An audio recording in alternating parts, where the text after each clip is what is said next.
State news 71 में आप सभी का स्वागत है। दिव्य ज्योति जागरण संस्थान के तत्वावधान में हिंदू स्कूल में आयोजित भव्य श्री राम कथा के तीसरे दिवस का शुभारंभ जिला परिषद के चेयरमैन रमेश चंद ठस्का, नगर पालिका चेयरपर्सन श्रीमती शालिनी देवी सहित अन्य गणमान्य लोगों द्वारा किया गया। आप देख सकते हैं अन्य गणमान्य लोग जो कथा स्थल पर पहुंचे सभी का अभिनंदन स्वागत दिव्य ज्योति जागरण संस्थान से जुड़े लोगों द्वारा किया गया। पटका धारण कराया गया। आप देख सकते हैं चेयरपर्सन श्रीमती शालिनी देवी, पार्षद सज्जल सेठ, जिला परिषद चेयरमैन रमेश चंद ठस्का सहित अन्य मेहमान जो कथा स्थल पर पहुंच रहे थे सभी का स्वागत अभिनंदन दिव्य ज्योति जागरण संस्थान के सदस्यों द्वारा किया गया। तो आइए कथा स्थल पर चलते हैं। प्रभु की पावन पुनीत कथा का रसपान पिछले 2 दिनों से कर रहे हैं। दिव्य ज्योति जागृति संस्थान के संस्थापक व संचालक परम पूजनीय श्री आशुतोष महाराज जी की असीम कृपा के द्वारा आप इस कथा का रसपान कर रहे हैं। और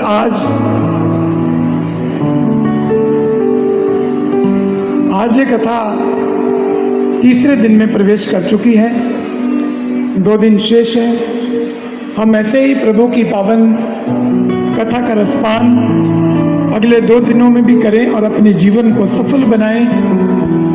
तो आए आज प्रभु के इस पावन पुनीत बेला में भारतीय संस्कृति के अनुसार आज की रस्म को, दीप प्रज्वलन की रस्म को पूर्ण करते हैं। आज हमारे बीच हमारे कुछ मेहमान पहुंचे हैं। मैं उनका नाम लूँगा और उनसे अनुरोध करूँगा कि जैसे जैसे मैं नाम बोलता रहूँ आप अपने स्थान को छोड़ करके आगे आते रहेंगे। श्री रमेश ठस्का जी, आप चेयरमैन हैं जिला परिषद जमुना नगर से।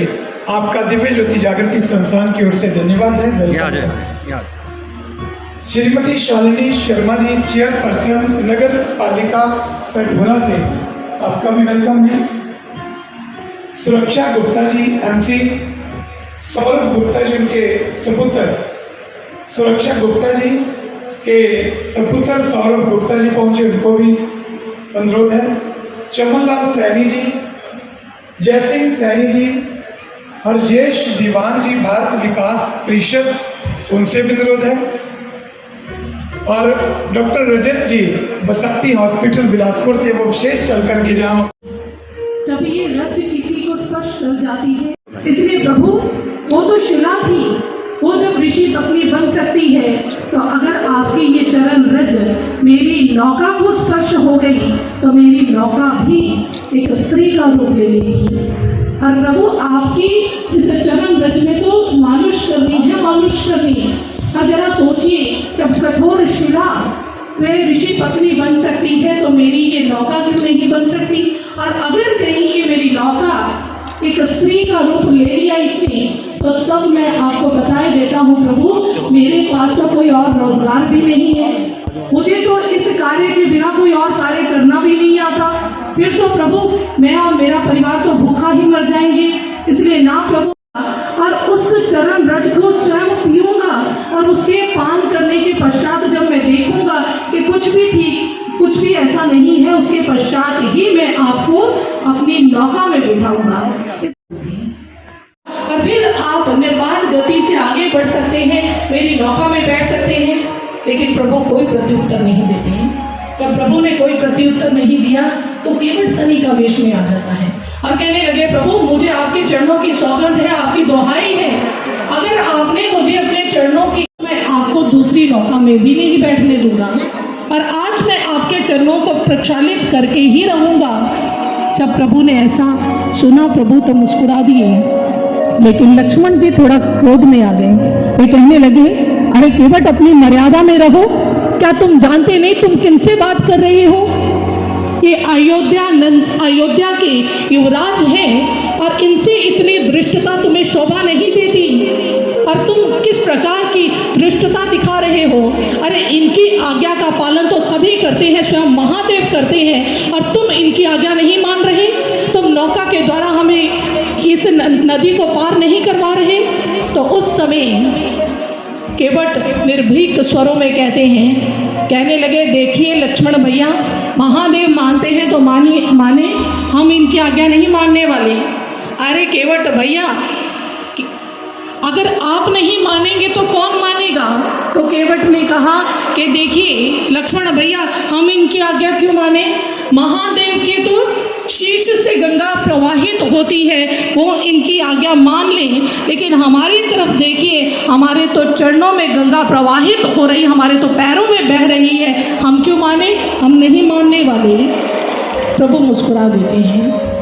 तदुपरांत प्रभु ने मुस्कुराते हुए चाहते हैं शीघ्रता से करो ताकि हमें विलंब ना हो। केवट उसे समय इतना प्रसन्न होता है कि वह कभी इधर भाग रहा, कभी उधर भाग रहा है, उसे कुछ सूझ ही नहीं रहा कि आज मैं करूं क्या। तो लक्ष्मण जी कटाक्ष करते हैं, कहने लगे, केवट भैया अब क्या कर रहे हो? प्रभु ने अनुमति दे दी जिसकी आप प्रतीक्षा कर रहे थे, अब जल्दी से कठौता लेके आओ और प्रक्षालित करो प्रभु के चरणों को और फिर बिठाओ इन्हें अपनी नौका में। तो केवट कहता है कि लक्ष्मण जी, माना हम अनपढ़ गवार हैं, लेकिन इतना तो हमें ज्ञात है कि जब भी कोई मांगलिक कार्य किया जाता है तो अपनी धर्म पत्नी को साथ लेके किया जाता है, इसलिए हम अपनी पत्नी को लेने जा रहे हैं। लक्ष्मण जी कहते हैं, अब आपसे अकेले चरण भी धोए नहीं जाते, अब आप अपनी पत्नी को लेके आओगे, फिर कहोगे बच्चों को ले आऊँ, फिर नगरवासियों को ले आऊँ, ऐसे तो हमें बहुत लंबी प्रतीक्षा करनी पड़ेगी। केवट मुस्कुरा करके वहाँ से चल पड़ते हैं और जैसे ही अपने घर पर पहुँचते हैं, दूर से ही आवाज़ें लगाते, भाग्यवान, अरे ओ भाग्यवान, देखो प्रभु ने हमें चरणों को प्रक्षालित करने की अनुमति दे दी है, चलो शीघ्रता से चलो, हम प्रभु के चरणों को पखारते हैं। और जैसे उनकी धर्म पत्नी उनके साथ चलती है, हाथ में उन्होंने लकड़ी का कठौता पकड़ लिया जिसके अंदर चरणों को उन्होंने पखारना है। तो उस समय केवट ने जब उस लकड़ी के कठौते को देखा, वो तीव्र गति से आगे बढ़ते हैं, लेकिन उनकी पत्नी के नेत्रों में अश्रु आ जाते हैं, उनकी पत्नी की आंखों में आंसू हैं। केवट कहने लगा, भाग्यवान क्या हो गया? ये तो खुशी का समय है और तुम रो क्यों रही हो? तो उनकी पत्नी कहती है, नाथ, मुझे अपनी गरीबी के ऊपर कभी भी दुख नहीं हुआ, कभी शोक नहीं हुआ, लेकिन ये पहला अवसर है, पहला मौका है कि मुझे दुख हो रहा है कि आज हमारे पास धन क्यों नहीं है। अगर हमारे पास भी धन होता तो हम प्रभु के चरणों को इस लकड़ी के कठौते में नहीं, अपितु सोने के कठौते में, सोने के पात्र में प्रक्षालित करते हैं। जब ऐसा कहा तो केवट के नेत्र भी सजल हो गए, लेकिन अपने नेत्रों को साफ करते हुए कहने लगे, अरे भाग्यवान, हमारे जो प्रभु हैं वो ये नहीं देखते कि पात्र सोने का है, चांदी का है या लकड़ी का है, अपितु वो तो भावना देखते हैं, वो तो प्रेम देखते हैं, वो पात्र नहीं पात्रता देखते हैं। और हमारे प्रभु दीन बंधु हैं, करुणा वत्सल है, प्रेम की प्रतिमूर्ति है, इसलिए ये मायने नहीं रखता कि पात्र सोने का है या लकड़ी का है, लेकिन हमारे अंदर भाव कैसे हैं ये मायने रखता है।